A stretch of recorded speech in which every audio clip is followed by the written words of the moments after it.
Today we are creating a wonderfully abstract little landscape. This is a photo I snapped at the crack of dawn walking Betty in my local park, Pocket Park in St Neots. And I want to show you how simple ink and watercolour processes can take just a handful of minutes but really create something quite beautiful on the page. The reference, all the supplies I'm using are linked in the description down below. And like that, we'll jump in and get started. So I'm using my fountain pen with some waterproof ink, which is something I really love using, the fountain pen, but a fine liner would also do a fantastic job here. And I'm just going to be breaking this scene down into some really clear, big shapes, but shapes with texture. So that first edge I've drawn is the idea of the edge of the lake on the right, that misty lake on the right. And then I'm just bringing round the dark lines that I see in the grass in the foreground before capturing the next main line which separates the sky and separates out our foreground, which is the line of trees going across the horizon. And that gives us our lake, and it gives us these blocky, interesting shapes for trees. And they're my interpretation of trees. I'm not going to pretend the trees are exactly this size, this proportion. But when we are simplifying something, it's all about taking your style, your shorthand, and putting that on the page. So this is my version, my simplified version of what I see in this reference photo and how I want to interpret that, which is really important, especially for something like this. This kind of abstract, misty photograph already is a little difficult to interpret. So why would our sketch suddenly become a really clear version of this park? Along the left, I just added a little mark for where that mist comes in, which is also, if you download the reference, you'll be able to see a path which cuts across our scene. And now I'm adding a little bit of extra texture and some slightly bolder lines to shapes which I feel are working, shapes which I feel are telling key parts of the story. And that is, for example, these trees cutting across the horizon. I think with a little bit of extra boldness and a little bit of extra texture, they become almost the focus of the scene, almost the focus before we add the colours at least. And so just gently working along these lines, not trying to make them too rigid, not trying to exactly copy my previous line, but just building on those initial very light lines. That's the focus of this stage of the drawing.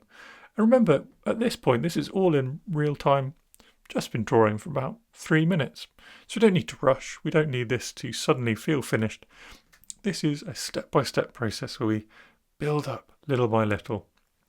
There are areas which perhaps feel like they're a little empty. We can choose, like I did then, just to add a few ink marks to create those textures, or we can wait a little while. Remember that we can add some watercolour, or you could add pencil or marker pen or anything else, but a little bit of colour might also be enough to make things feel busier. And that is exactly where we're moving next. Now, if you are wanting to experiment with some simplified art, with abstract art, with loose colours, I would highly recommend a big brush. This is a size 24 brush. It's one of the Jackson Studio range, just an own brand synthetic brush. And you can see I can be quite specific with it. It's actually got a remarkably good point. That might be because it's still quite a new brush, and the point will gradually deteriorate over the next few years as I use this brush. But it also carries loads of water. That means even when I'm being specific, I'm still applying water to the page, not just pigment. With a small brush, you end up with a dry brush sometimes and just thick pigment on the page. And that means our pigment moves around. Our watercolours love water. It's in the name.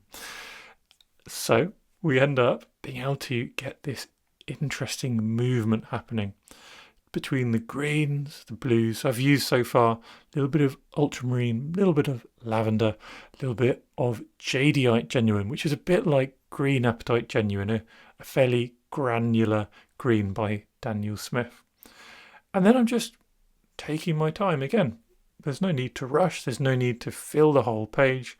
There's no need to sort of finish this off in the next few minutes, just look at where could it be a bit more interesting? Where does it feel a bit flat? Where could we lift this with something extra? And I've mixed in a little bit of quinacridone sienna into that green, and that is what is giving us more depth to those greens wherever those pigments are moving around.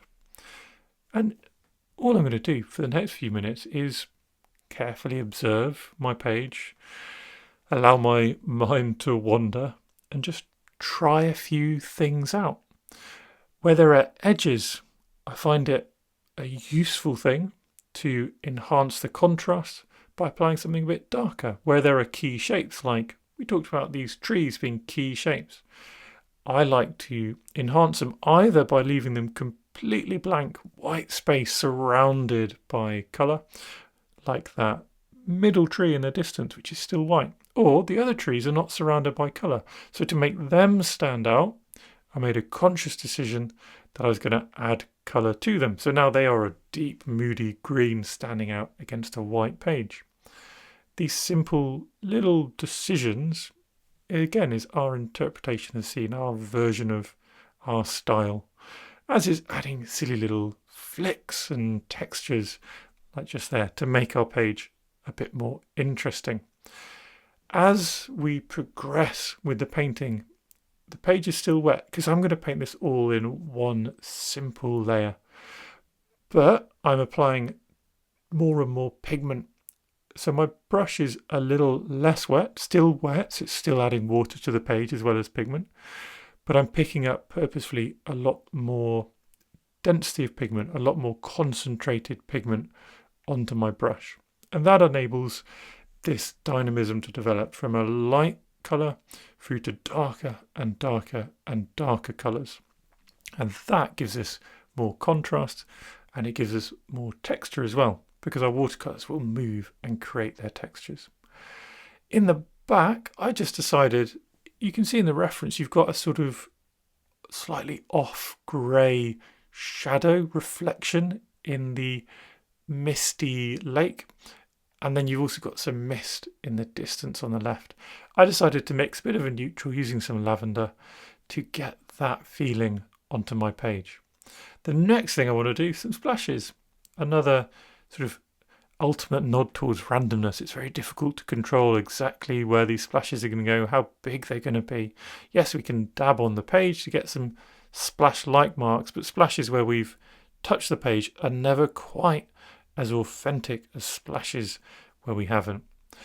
Then again, a nod to increasing the contrast. I've just added some bolder blue with a little bit of lavender around the edge of those trees. That is me trying to make that negative space really stand out, just applying extra contrast. And again, down here, running along the edge of the path, enhancing the contrast by applying a deeper colour, again more of that neutral mix, but just a deeper colour to getting a more obvious contrast either side of that line. The last minute or so is just going to be little touches, using now a new pigment. It's always a bit dangerous, I think, adding a new pigment towards the end of a painting, but I've picked up some Hansa Yellow Light and just using that to add something more subtle. It's still quite bold pigment, but a little bit more subtle, whilst allowing me to add texture. So almost drawing with it in places, little linear marks. And last but not least, I've grabbed here a brush pen. This has got some India ink in it.